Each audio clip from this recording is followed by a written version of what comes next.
El Centro Olof Palme México te invita a conocer su más reciente publicación, Desarme y Seguridad Internacional, la Agenda Olvidada, escrito por la doctora María Cristina Rosas y prologado por Peter Wallenstein. En este volumen podrás leer sobre temas como el concepto de desarme, los costos del desarme, el desarme y la seguridad internacional, las armas de destrucción en masa, biológicas, químicas, nucleares, los grandes sistemas de armas convencionales, las armas de fuego, las minas terrestres antipersona, las municiones en racimo, la inteligencia artificial y las armas letales autónomas, los organismos internacionales y el desarme, los organismos no gubernamentales, la diplomacia ciudadana, las celebridades y el desarme. Para diplomacia y desarme. Desarme, desmovilización, reinserción, reintegración. México y el desarme. Para adquirir este y otros títulos del Centro Olof Palme México, envíanos un mensaje a través de nuestras redes sociales. Anímate a conseguir tu propio ejemplar y contáctanos hoy mismo.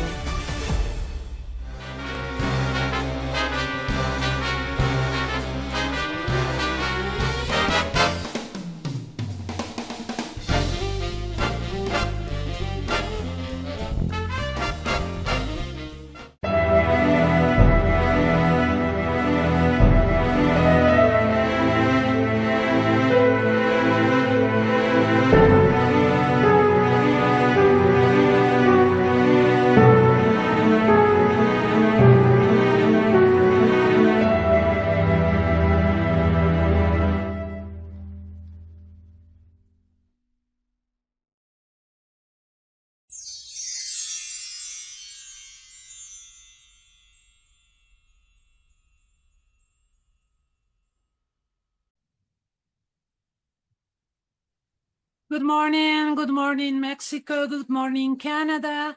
It is with great pleasure that I welcome you to this interview that we are having with one of the most prominent experts on Canadian foreign policy. I know that he's considered the guru of Canadian foreign policy studies, and I really appreciate that Kim Richard Nossal is sharing some of his busy agenda with us today. Welcome, Kim. It's a great pleasure to have you this morning. Thank you so much, Maria Cristina. It's wonderful to be back with you.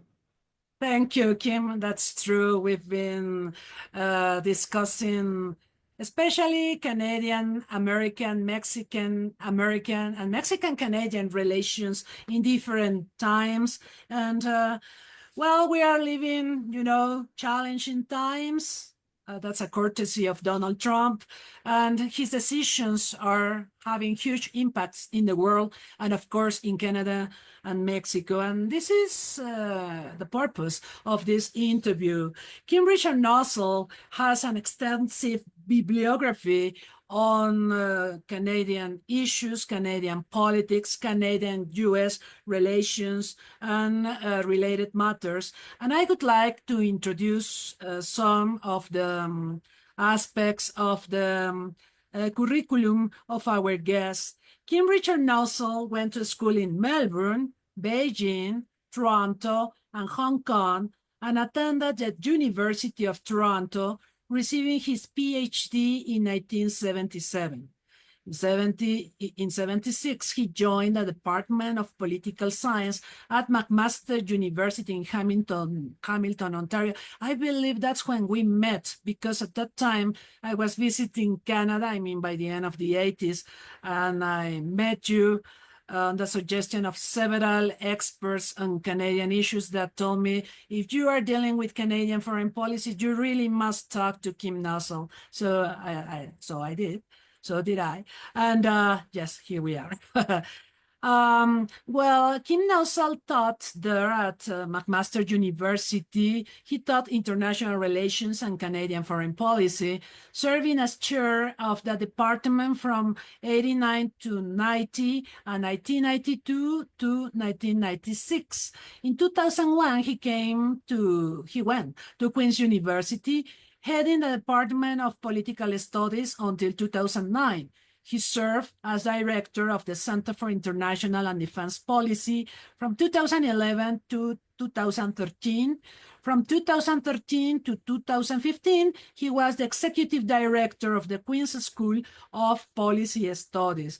He has served as editor of International Journal, the Quarterly Journal of the Canadian International Council, Canada's Institute of International Affairs, and was president of the Canadian Political Science Association. He served as chair of the Academic Selection Committee of the Security and Defense Forum of the Department of National Defense from 2006 to 2012. In 2017, he was awarded an honorary doctorate by the Royal Military College of Canada. Professor Emeritus Nossal retired from Queen's Department of Political Studies in 2020, but don't believe that because he's retired, he's not writing, he's not discussing, he's not making reflections about today's world. He has been very active. I would like to mention a few works that he has published.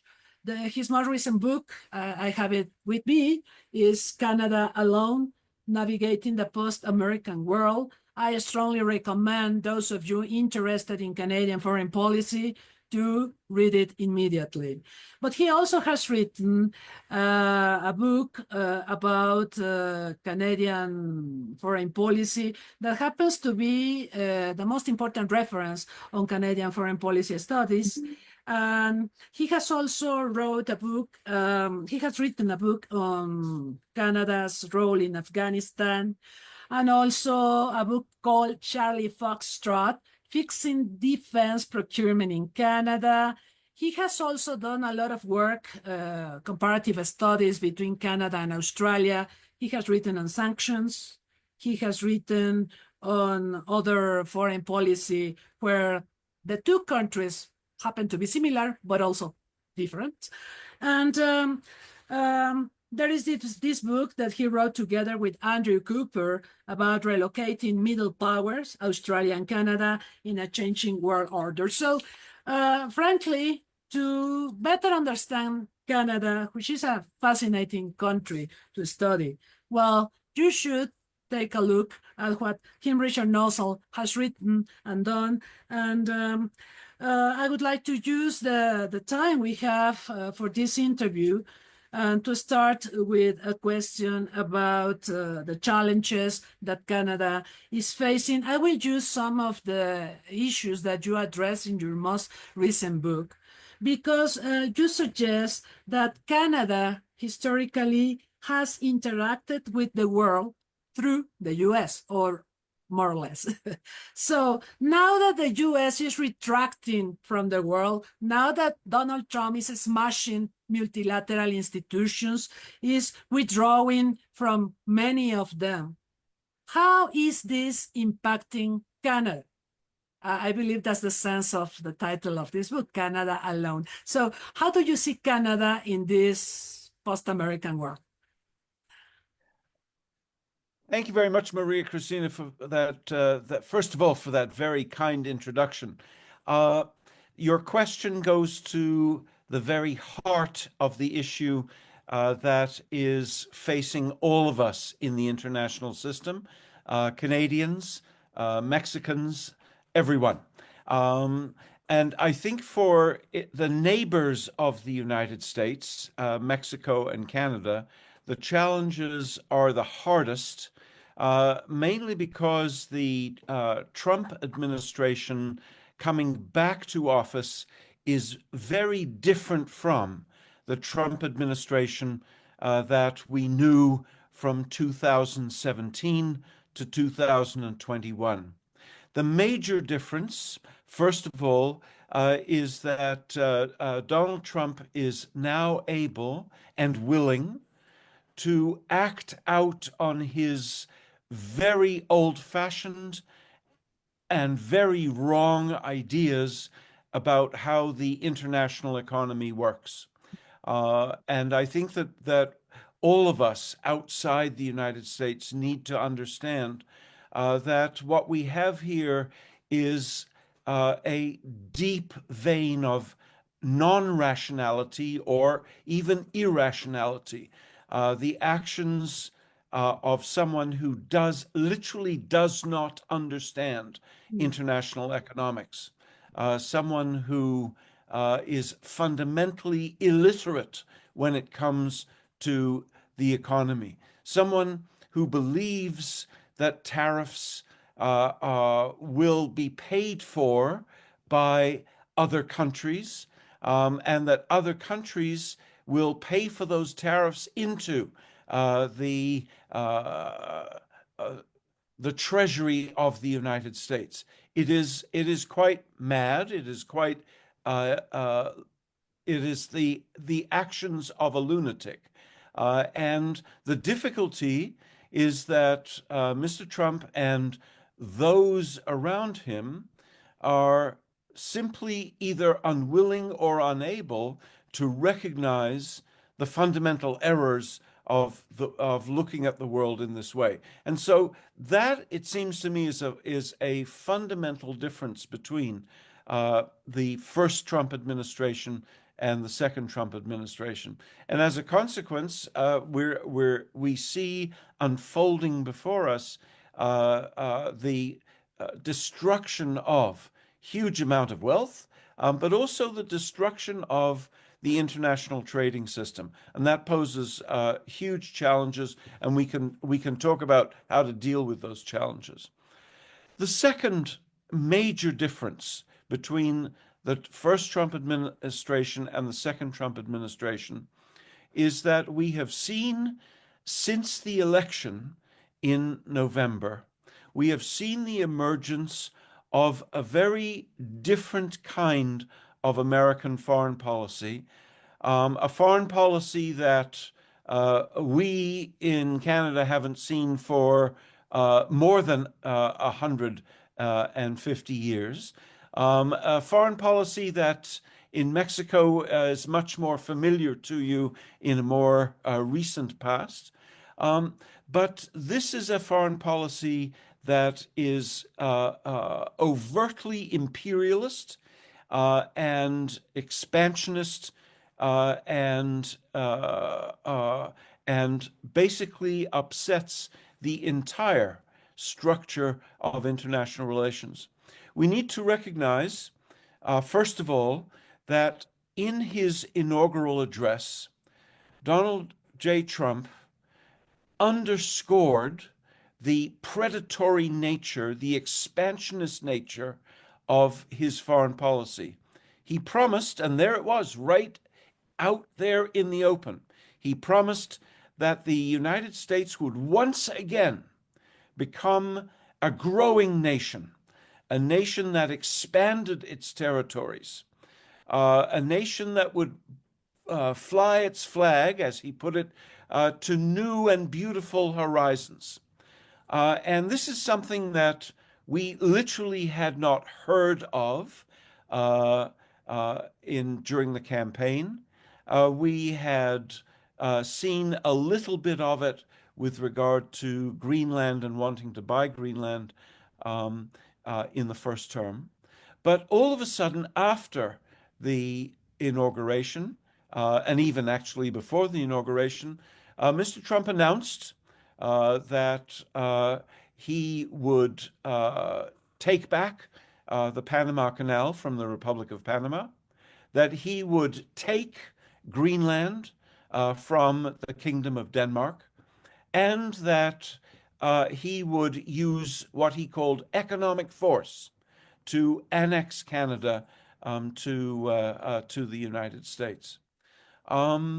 This is a level of American imperialism that we really haven't seen since the last years of the 19th century, when President McKinley did indeed expand the United States. It seized the Philippines.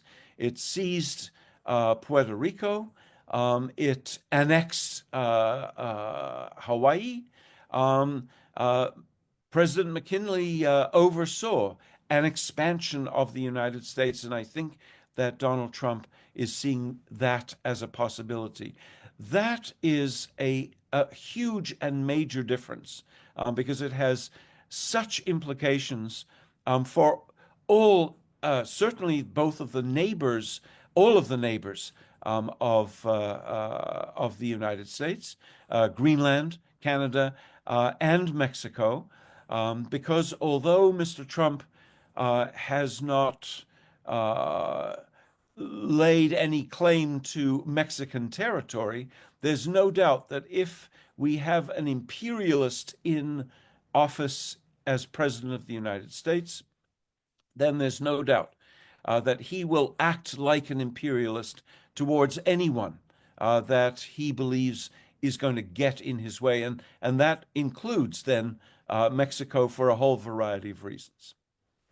Yes, it's terrible. And in Mexico, we are very worried about the fact that, for example, under Trump, American vessels have been very close to our waters, to Mexican waters.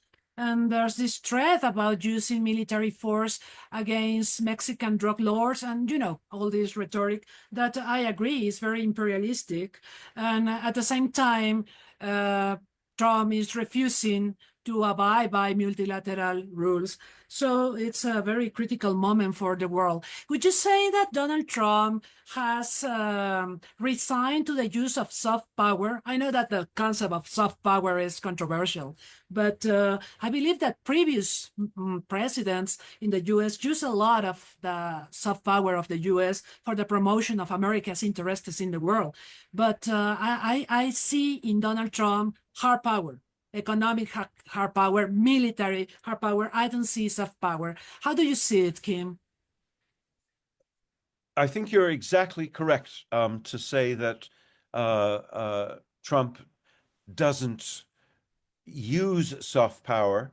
That is because I think he doesn't understand soft power, and he doesn't recognize exactly how important soft power was to American hegemony during the Cold War and post-Cold War eras.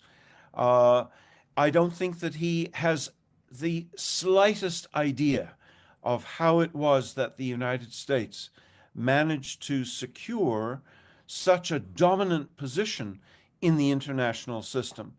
And it's quite clear that Mr. Trump has not only any understanding of that, but he certainly has no desire to try and continue what his predecessors and his one successor, Mr.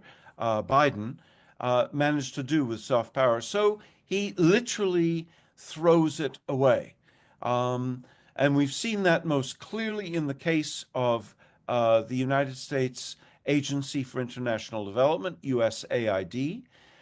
The destruction of USAID means that, for example, the United States no longer is out there in the world being seen as an active member of the international community responding to global events. So, and we've seen it most clearly in the case of the massive earthquake in Myanmar, where normally under a normal president, under a president who understood American power, that earthquake would have immediately started a bureaucratic reaction in Washington, the mobilization of hundreds of Americans to go out into the field and bring American aid. And that aid normally would have been huge in the millions of dollars, and it would have been effective and it would have been delivered fast. What do we see here? We see precisely 3 American officials flying into Myanmar to begin to do some planning. And what do we discover? Those 3 officials were fired from their jobs while they were in Myanmar. They received emails announcing that their employment with USAID had terminated. In the meantime, what we see is other countries who do understand what soft power is and the importance of soft power to projecting their global interests. We see those countries front and center, most notably the People's Republic of China, which sent huge teams to assist. Likewise, India and a number of other countries. But primarily, the absence of the United States tells us an awful lot about the end of American soft power. I agree with you, and I believe another indication that Donald Trump doesn't understand soft power is that the Voice of America has been shut down also. Yes. And the Voice of America served American interests for a long time, and it was an expression of soft power. So now I would like to know your views about how sustainable is a Donald Trump administration under these circumstances. And I'm thinking about something he said a few days ago about running for a 3rd term. I don't know if that's going to happen, but I'm also worried about Vance, the vice president, because he seems to be, in the process of preparation for taking over at some point on the side of the Republicans. So how do you see this ultra-conservative, neoconservatism, or, political relevance that Donald Trump and his ideas and his followers is having in the political spectrum of the U.S., thinking about the future?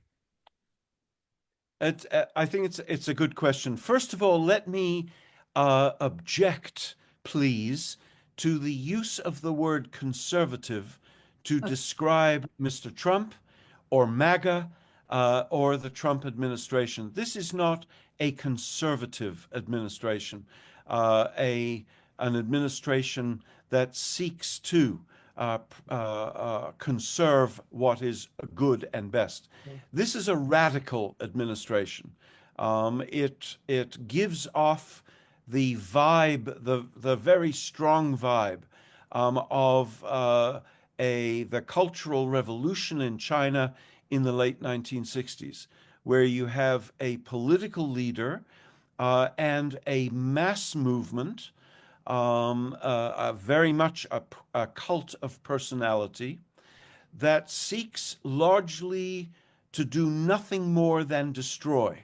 And if you think about the Cultural Revolution and the efforts of those not only who guided the Cultural Revolution, but those who were involved in it, to essentially take the institutions that had developed in the People's Republic of China in the 20 years since liberation, and to think about the way in which they were eager to destroy those institutions. What we're seeing in the United States is something very similar to that, where you have a leader that has no particular understanding of the way in which the world works, but is keen on implementing his own particular views that were developed during his youth and have never changed despite the huge changes that have occurred. And he doesn't have a mob of Red Guards, but he does have Elon Musk and his 20-something apparatchiks engaged in the active destruction of the United States government. And as one comic put it, it seems to be that Elon Musk and his minions are attacking those bits of the administration of the US government, the notion that if it thinks, it should be destroyed. And so what we've seen is an attack on not only the so-called deep state, the destruction of a variety of institutions, some of which we've already mentioned, Voice of America, USAID, but also other institutions. I mean, the institution that you and I are most familiar with, Maria Cristina, the Wilson Center, has just simply been shut down. Yes. And it no longer performs the many acts of contribution that it did over the years. And so what we see is essentially a destructive vibe, not a great deal of construction.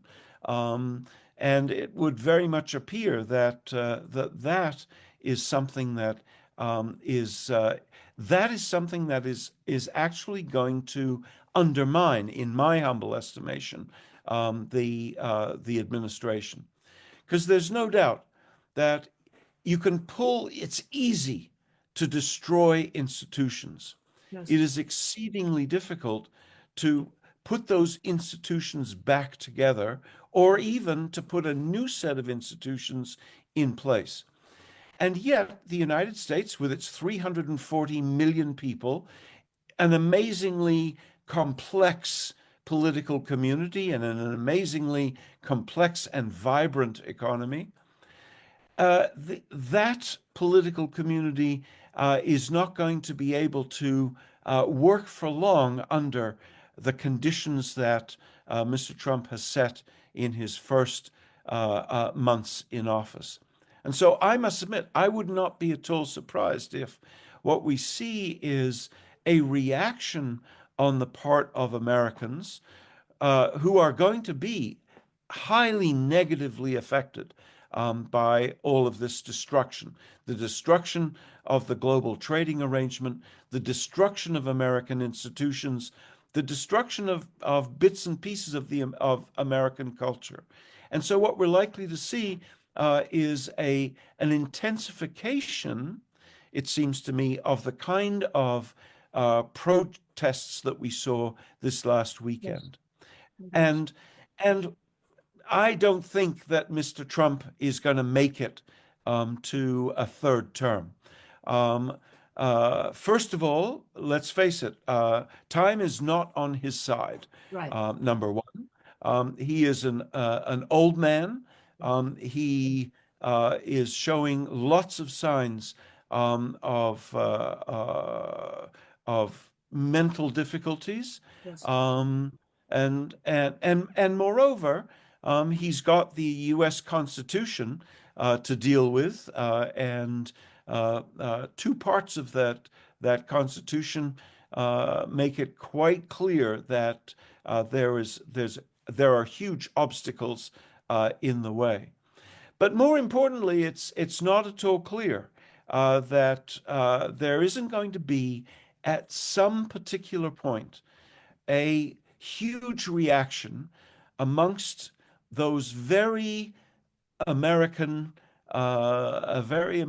who are right now sustaining him in power. And I'm thinking of the Republican members of Senate, the Republican members of the House of Representatives. Those individuals, as we know, have not been doing their job. They didn't do their job in his first term, and they absolutely are not doing their job now. But at a certain point, is it possible that Mr. Trump, as he continues his assault on American institutions, simply may accumulate so many objections that those Republican members of Congress have, that they will move against him. I mean, there are huge numbers of Republicans, elected Republicans, who in private will admit that all of this is terrible, Yes. but who in public will, of course, support the president, mainly because they are scared. They are scared of being ousted from power, like Liz Cheney was. They Yes. are scared of the president's own supporters.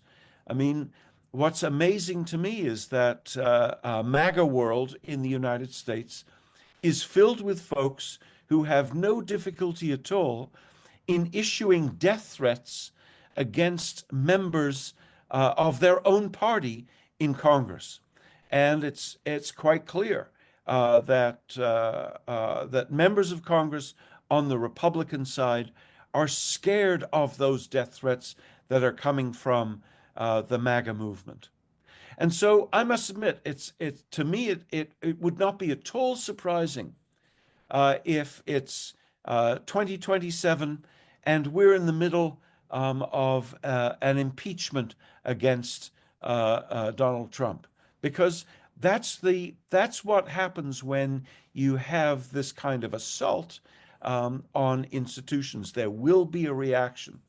Don't know what form the reaction will take. Don't know when it will occur, but it's likely, not 100%, but it's likely to occur. Yes, it looks to me much worse that that assault on January 2021 against Capitol Hill, right? This is much worse, but we have that as a reference of what could happen under a second Donald Trump administration. This is terrible, Kim. But again, I believe we should be trying to hope for the best, although we cannot do much about it at this point. There's been a lot of talk since the end of the 80s about the decline of the US as a major superpower. We remember Paul Kennedy, and we remember a number of authors that have endorsed this analysis. Do you see the US declining faster under Donald Trump? I believe that during his first administration, we saw some signs of rapid declining, and the damage control policies of Biden didn't work very well. So, and now we have a second administration demolishing everything by Donald Trump. Do you see that the US is definitely declining as a superpower? And do you see somebody getting, the leadership in the world after a post-American world? I think that the debate about American decline in the past was a very different kind, or saw decline in a very different kind of way. I mean, when Paul Kennedy was talking about decline, he was talking about it in generational terms, from the perspective of hundreds of years. Yeah. I think that the United States under Donald Trump is not going to be a declining power in that way. In other words, where it will simply fragment and fall apart. The United States remains an incredibly powerful state. It has a huge amount of hard power, as we all know. It has far more hard power than any other group of countries, even combined. And we can see the predominance of the United States, and that is not going to go away. The United States retains its leadership role in the sense of it leads in global developments in military hardware, in military capability. Where the United States is going to change is that it's no longer going to be seen as a global leader. And in that sense, it seems to me that the decline that we might talk about is a decline in standing.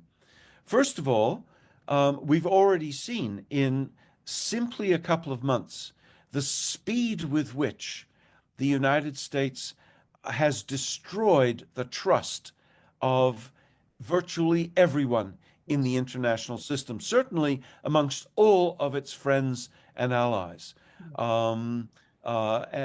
If you think about the Europeans, for example, and how they now understand that there's a huge degree of animus in Washington, in the administration, towards Europe, towards the European project, towards individual European countries.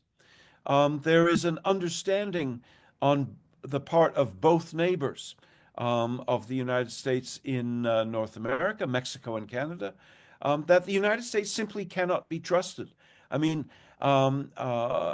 here the government of the United States decided to abandon its own agreements, its own agreement with Canada and Mexico. USMCA, CUSMA, as it's known in Canada, TMEC in Mexico. The president had no difficulty at all in just trashing that agreement. And so that without that trust that the United States can be counted on to stand by its agreements, why would we bother to renegotiate something that when Mr. Trump feels like it, he just trashes?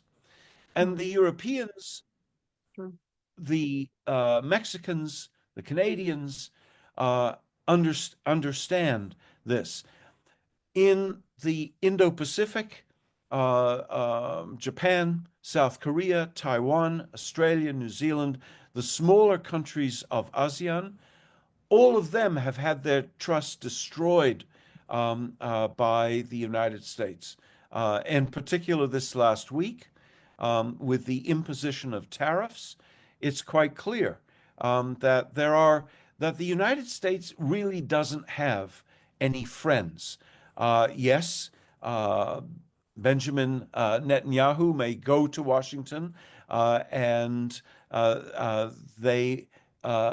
he and Mr. Trump may exchange words about friendship. But the fact is that even when Israel can be economically attacked by the United States, its supposed friend, when Israel has the Israelis aren't cheating in their economic relationship with the United States, and yet with that 17% tariff, that's going to hurt the Israeli economy hugely. And so it seems to me that what we're talking about here is a decline in the standing of the United States, that no longer will others in the international system regard the U.S. as a friend, and will be very hesitant to work with it. As our Prime Minister, Mark Carney, has said, the old relationship that Canada had with the United States, where we saw the importance of close economic integration, of close security cooperation, that relationship, he said, is over. I imagine that Mexicans have exactly the same view, even though your president has a slightly different approach to the United States. But Europeans certainly, and America's friends on the other side of the Pacific, are all seeing the decline of that standing. Yes, I believe that in the case of Mexico, our president and her team do not know really how to manage the relations with the Americans under Trump. They are very much afraid too. So we are having a hard time because it's only threats, and then our president says, yes, we are going to do as you said. And this can go on and on and on. But there's this feeling that Mexico is very weak and very bad equipped to deal with the Trump administration. You mentioned Mark Carney, and you're having federal elections by the end of this month. And Yep. I was looking at the polls, and when Trudeau was the prime minister, the polls were very bad for the Liberals. But it seems that the arrival of Mark Carney is helping a lot the Liberals. What's your take on the scenarios that Canada may be facing by the end of this month? Will the Liberals retain power, or what will happen with the Conservatives? It's a very fascinating phenomenon. The Conservatives under Pierre Poilievre were so far ahead of the Liberals throughout 2024 that at least 20 points ahead. There was no question in the minds of most Canadians looking at the polls and looking at how their fellow citizens were thinking about the Liberal government. There was no question that we were going to get a change of government and that the Conservatives were going to win. Mm-hmm. When Mr. Trump was elected and immediately threatened to impose tariffs of 25% on Canada and Mexico after he was elected. As you know, there was a bit of a difference in how Mexico and Canada responded. Yes. The Canadians immediately raced down to Mar-a-Lago to see if they couldn't negotiate with Trump.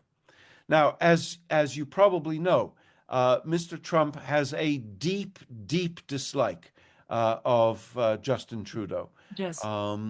And always let that be on show. And when Mr. Trudeau went to Mar-a-Lago and said to Trump over dinner, look, if you impose these tariffs, it's going to kill the Canadian economy.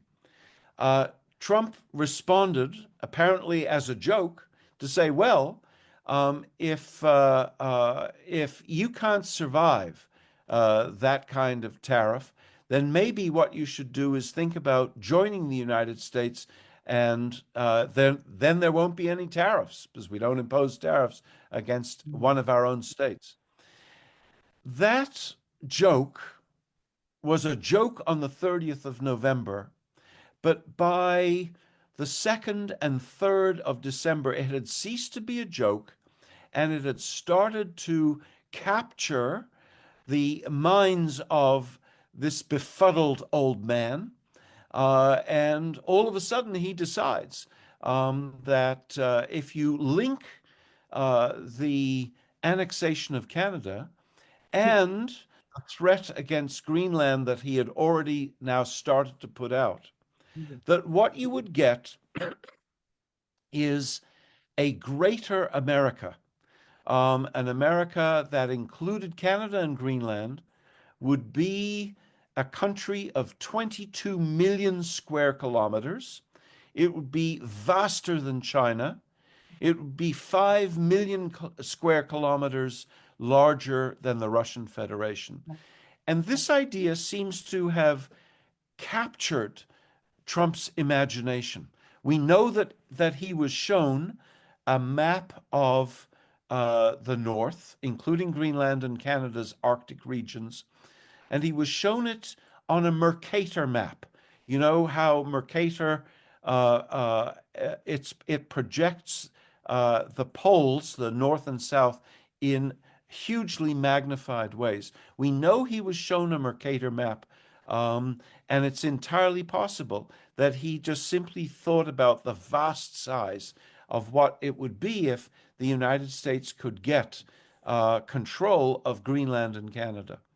And so that the moment that happened, however, we had a huge transformation in Canadian politics. In particular, what immediately happened was that there was a nationalist response in Canada and a rallying around the government. Mr. Trudeau decided that he would in fact retire, which he announced in the new year.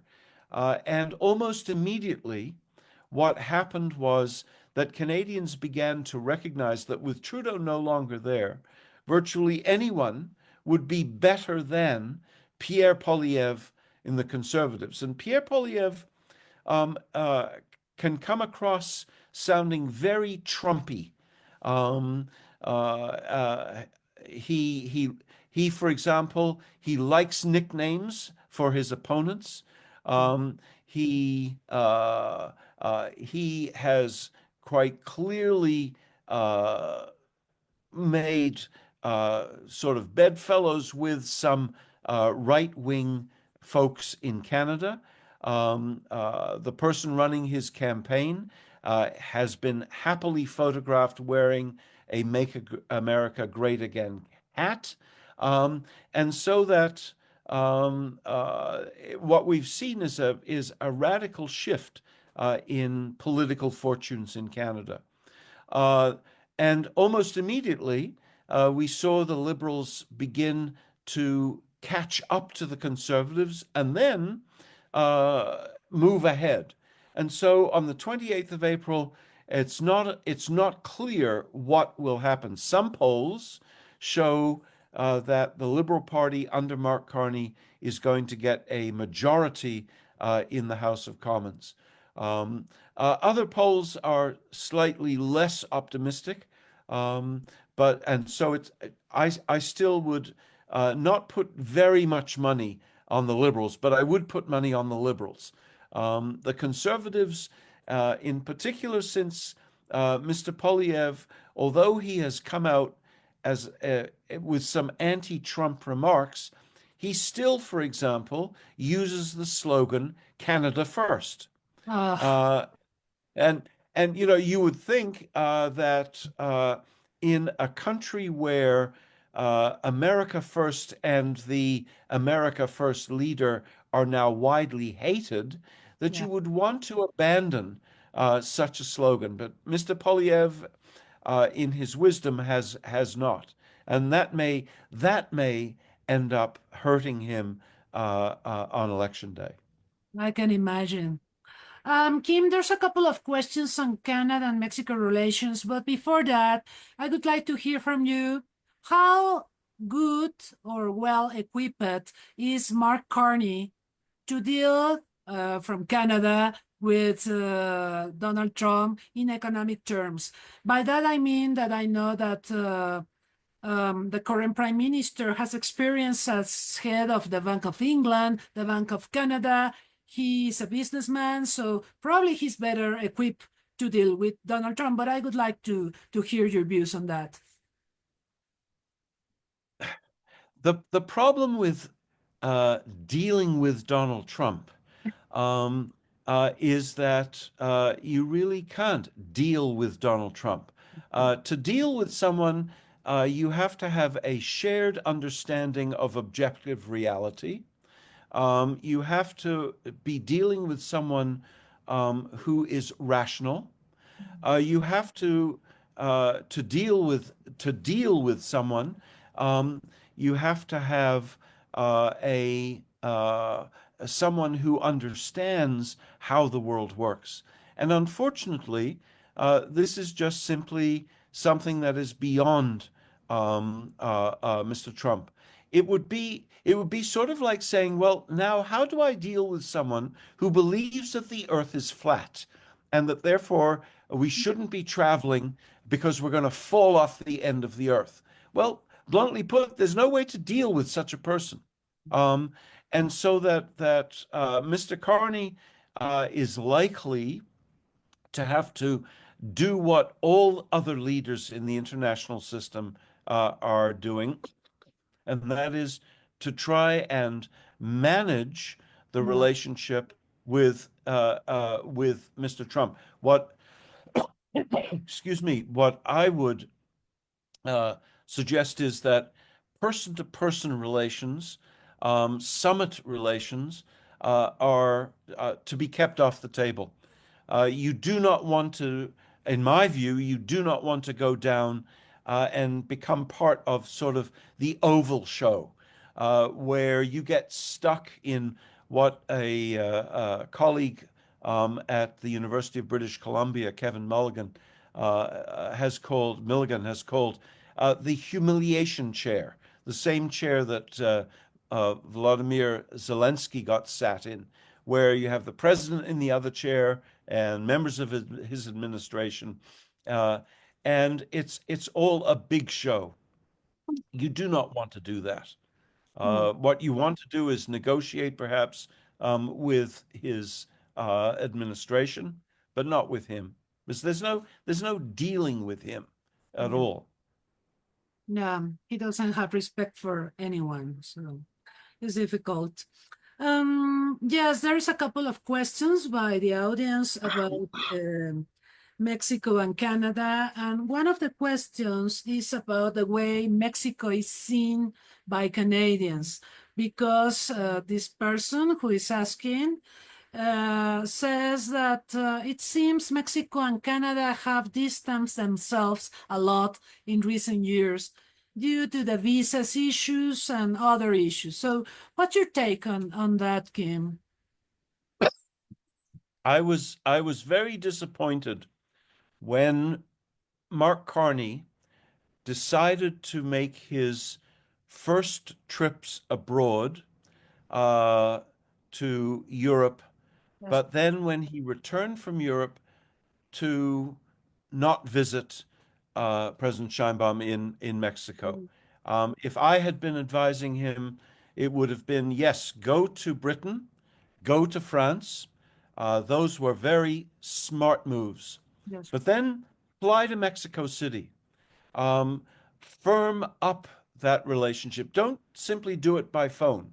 Firm up that relationship, because the only way that the neighbors of the United States are going to deal with the United States is together. Excuse me. And there's no doubt that we have had over the last number of years a distancing that we really should be reversing right now. Yes, we have some differences of interest in how we deal with the United States, differences of approach, but we should be like this with each other in our relationship with the administration in Washington. I agree. We have, the USMCA review process in the months to come, and probably it would be wise to be closer, Mexico and Canada, during this process. And I remember when the G20 meeting in Brazil took place some weeks ago, President Sheinbaum met with Trudeau. They got together and they spoke about bilateral relations. And she spoke to other leaders. I remember she met with Xi Jinping of China and other leaders. So I think that was smart of her, to show that despite the fact that Donald Trump was coming back, that Mexico was trying to maintain a dialogue with other countries. The fact that Mexico depends so much on the U.S. doesn't help. But again, I believe that we should keep our options, at least our political options, open with dialogues with other countries. So I believe Canada is extremely important, but I regret the fact that we have distance for a number of reasons in recent years. And the other question from the audience is from Carlos from the North American Center at UNAM, the Study Center of North America at UNAM. about the destiny of the North American summits. He says that during the first Donald Trump administration, there were no North American summits, and it seems there won't be any under his second administration. And he asks if this appreciation is correct. Oh, absolutely. And in my view, Carlos, it's a good thing that there are no summits. Mr. Trump is not someone who believes in summits, except when he is the dominant player, and that means a one-on-one summit. And the idea of so-called three amigos getting back together as during the Bush administration, for example, I think it would be disastrous. It would be disastrous for both Canada and Mexico. It would be disastrous because in both countries, the idea of their leaders smiling with and being photographed with Trump would not actually go down well politically. That's number one. Number two, the substance of such a summit suggests that the American president is willing to actually treat his two neighbors as equals. And here is something that I think we need to always understand about the Trump administration and Mr. Trump himself personally. And that is that Mr. Trump regards little countries as fundamentally the way that Vladimir Putin regards little countries. And that is as colonies to be booted around and dominated, and if needs be, crushed underfoot, because they have to accept what they must accept. And the idea that we're back in a period where the American president regards their neighbors, Canada and Mexico, as essentially partners in something North American, that's gone. Mr. Trump will simply use the predatory power of the United States. And if it means, for example, and we in Canada have been extremely nervous by the conspiracy theory that the Trump administration, Mr. Trump, J.D. Vance, and other members such as Peter Navarro and Kevin Hassett have all put out there about Canada's role in the fentanyl trade into the United States. Even though very little fentanyl comes in from Canada, the United States administration has been telling Americans that Canada is a major complicit player in this. Kevin Hassett, for example, has openly said that there are fentanyl labs in Canada. He knows this, and he also knows that Canadian law enforcement have been ignoring these labs. Well, when you get this kind of open lying, you know that there's a broader purpose in mind, and that purpose is essentially to convince Americans, ordinary Americans, many of whom have been touched personally, or their families have been touched by the opioid crisis. Yes. And so that we can imagine, I can certainly imagine where the administration in Washington will begin to turn fentanyl into something that will be used against both Canada and Mexico. And certainly my fear is that this is an administration that has consistently said that military action is not off the table when it comes to the neighbors. It's not off the table with regard to the Panama Canal. It's not off the table with regard to Greenland. And it is off the table with regard to Canada, apparently. The United States, the president has said The United States doesn't need to use military force. Economic force is enough. But I mean, I think that this is the future that we've got to be extremely concerned about, and we need to become closer with one another to ensure that if the worst happens, we are there for one another.